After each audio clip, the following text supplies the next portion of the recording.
આ હાઈફાઈ યુગમાં આમાં તમે જો 45 વર્ષથી 70 વર્ષના બેનું બેઠા છે ને એક તકલીફ છે. શું તકલીફ છે? તો એને એ તકલીફ છે કે એ વહુ બનીને આવ્યા ત્યારે સાસુએ ન હાલવા દીધું. હવે સાસુ બન્યા તો વહુએ ન હાલવા દીધું. હા, એ તો ન્યા એક ટર્મ ઉપરથી ગઈ. હા, અત્યારે કેટલો સારો યુગ છે. છોકરા માટે છોકરી જોવા જાય, છોકરીવાળા કે અમારી દીકરી કામ નહીં કરે. કીધું આઈથે ખાઈ તો લે હે ને. આને કે ચીપિયા બનાવી, બીજું તો શું કરવું આમાં.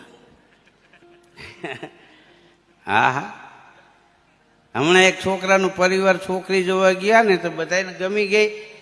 હા, હોકારો થઈ ગયો. હાલતા થયા ને છોકરાની માં કે મારે દીકરીને પૂછવું છે. કેમ? કે એને બોલાવો. દીકરીને બોલાવી તો કે શું પૂછવું છે? તો કે બેટા તને રસોઈ ફાવે છે? કે હા. શું શું ફાવે? તો કે શું શું? તો બધાયને ફાવે.